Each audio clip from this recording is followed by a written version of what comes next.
past weekend, a major high school wrestling tournament kicked off the upcoming season and gave us an inside glimpse into what we can expect from these high schoolers competing in college. And there was one school that absolutely dominated the event. Other than that, there were two other main wrestling headlines that you may have missed. I'm going to fill you in, but first let's talk about the Super 32 Challenge, which is that high school wrestling tournament. These are the final scores up here in case you missed those. But if you're unfamiliar, this is just the biggest high school preseason event. You have so many top-ranked guys competing this year, but in previous years as well. Guys in the past like Anthony Ashnault, Kyle Snyder, Zane Rutherford, Spencer Lee, Nick Suriano. The list goes on and on and on. These guys have all competed and won the event. But these guys, as you look up here on the screen, it's going to give you a look at what we can expect from these guys in college. I'm sure talking 5 years from now, we're going to see names like Castillo or Duke or Gilcher all like in college, and we're going to look back and say, wow, these are guys who won the Super 32 Challenge, which I think is very, very cool. Now, the one thing that's always fun to look at is where are these guys competing now? Where are they going to college? Was there one school that absolutely dominated? And the answer to that is yes. I mean, the school that dominated is the University of Michigan. Flow Wrestling put together all of these stats right here. And although there aren't official like team scores for Super 32, we look at all the guys competing who were recruits from Michigan, and they blew the next team out of the water. So Michigan scored 102 points to Purdue's 40, to Stanford's 36, then Virginia Tech, Ohio State, Oklahoma, and Nebraska. So, like I said, Michigan destroyed. So who were some of these guys who were competing for Michigan? Well, that is the future Michigan recruits, Sergio Lemley at 132 pounds, Dylan Gilcher at 145, and Hayden Walters at 220. All of those guys actually won the Super 32. The other guy who competed in the finals was Brock Mantanona at 132, and Cam Catcherbone also placed. Now, Cam is the only guy not in the class of 2023. He's in the class of 2024. If you're wondering where this little graphic's coming from, that's actually from my newsletter, which I send out every Monday before anybody else sees the video, so it's kind of like an insider's look. But this was a very awesome event, and I'm kind of like excited to see how good Michigan's going to be in the future just based off this. Yes, they had a great year with Team 100, with Nick Suriano winning the national championship, with, I mean, a lot of other guys in the finals and placing high, but now they're showing that they're a force to be reckoned with in the future. One of my other favorite matches from this event was Bo Bassett, who got revenge and took out Anthony Knox 10-5 in the finals. He had lost to him in the year previous and finally got that revenge. He tilted him up a few times, got some nice takedowns, and I mean, I don't want to say it went down to the wire because Bo was just on fire this match, and it was exciting to see just how excited he was. Bo Bassett, the Pennsylvania native, who I interviewed just a couple of weeks ago, and I'm excited to see his future as well as all of these other guys. But one guy competing currently that I'm excited to see like where he goes this season, whether it's 157 or 165, well, we finally have an answer, and that's the second wrestling headline, which is Quincy Monday. We finally have a official maybe weight change for him. Well, this came from Christian Piles over on Twitter. He's Flow Wrestling personality. And he said, a few weight class notes on my travels. Quincy Monday is going 157 after his match against David Carr. Of course, that match he's referring to is the NWCA All-Star Classic, when we're going to get that Carr versus Monday legacy match. Everybody's looking forward to it. Carr and Monday were both competing at 57 last year, and both reportedly were bumping up. Well, Carr is officially at 65. Monday, it seems now, according to this source, is going down to 157. And I think this is a good move for three real reasons. One, 165 is just loaded. The guys there with Shane Griffith and Keegan O'Toole and David Carr and Cam Amin and the rest of the whole weight. It's packed. I'm not saying Quincy Monday can't beat them or couldn't beat them. I'm just saying, why not go to a weight class that has a little bit less national champions, right? The second reason I think this is a good move for Monday is because He's the returning national finalist at 157. And with Ryan Deacon, last year's champion, now graduated out of the way, he is that top-ranked guy. He's the number one guy, the guy everybody's going to be gunning for. The third reason I think this is a good decision is I don't think Monday's that big compared to, I think 165 would be kind of a big leap for him. I think he could do it, but I don't know, how big he is compared to the rest of those guys at the weight. And the other bonus kind of thing I want to throw out there is how cool would it be if, let's say, that Monday beats David Carr at the All-Star Classic.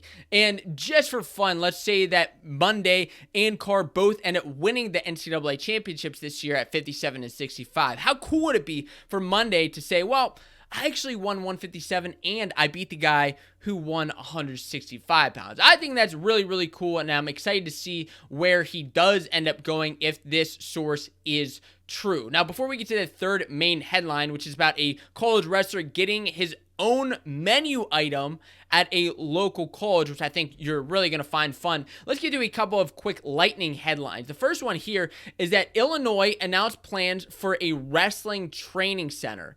And this isn't just any old wrestling training center. No. This is, according to this article, a $14 million training center. It's going to be filled with a wrestling room with multiple match, strength and conditioning, and sports medicine facilities, team locker room, coach's locker room, offices, multi-purpose meeting room. I mean, this is the whole shebang for $14 million.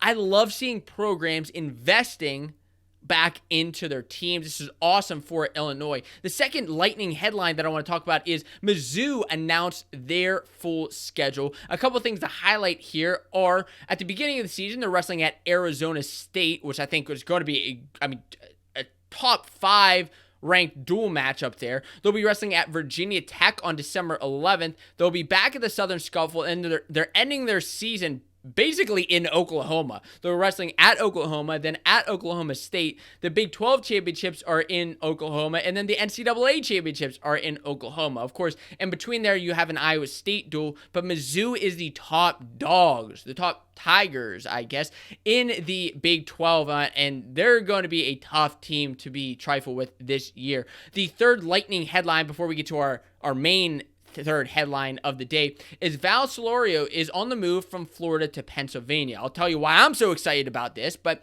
if you're unfamiliar with Val, she is a top pound-for-pound ranked high school wrestling girl. She's number 24 in the country right now by Flow Wrestling, and she's number 2 at her weight class. She initially moved out of Pennsylvania because there still isn't sanctioned women's wrestling, but her high school didn't even have a women's team. But now, moving back to Western Pennsylvania, her high school does have a women's team. That is Cannon McMillan High School in the Whippeal, which is where I went to high school, which is why I think this is so cool. They added a women's team last year, and I think this is awesome because Cannon Mac is a legacy wrestling program in Pennsylvania, have 90 plus years of history, and now they're starting their move to making women's history with this wrestling team and bringing in back Val, who can now train, with the high school, but also with Young Guns, Quest, Wrestling with Virtue,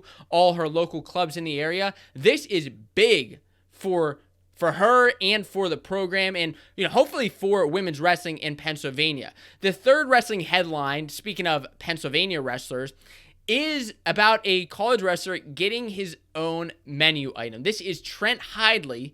Hoagie Boy Hidlay now officially has a menu item at Mitch's Tavern on Hillsborough Street. That, of course, is at NC State in Raleigh, North Carolina. Now, I'll tell you why this is so big for NIL, but first, if you're unfamiliar, Trent Hidlay, they call him Hoagie Boy because after he won his Who's Number 1 match in high school, somebody threw him a hoagie and he started eating it on the side of the mat after he won. It's the funniest thing I've ever seen in wrestling, and he's an entertainer, and now he has his own menu item. So what exactly is the sandwich that he has? The hoagie, the Hidlay hoagie, they call it, is an oven gold turkey, melted pepper jack cheese, mayo, lettuce, tomato, topped with oregano and jalapeno jam.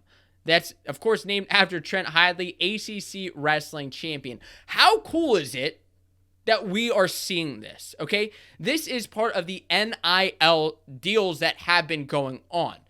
Trent is capitalizing, and I'm hoping he's making some money off of this, and I'm hoping the restaurant's making some money off of him too. As wrestling, it's not, let's call it for what it is. Wrestling isn't as big as football. It's not as big as basketball. These guys aren't necessarily going to get these massive deals from Under Armour or Gatorade or wherever else, but it's really cool. I think it's great to see them connecting and interacting with their community, which is, I think, where this is super, super important, where the community knows Trent Hidlay. To get the Hidlay Hoagie, I think is super incredible.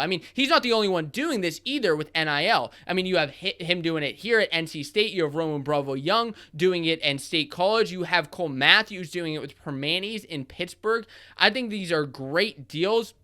And, I'm telling you right now, I'm going to go get a Hoagie Hidlay as soon as I can. Now, if you haven't checked out my video, I mentioned Super 32. Bo Bassett, I think he could be the next Spencer Lee, and I recommend you checking out my interview with him here. I think you're going to gain a lot of insights from him, especially now after the Super 32 event. Those were your wrestling headlines.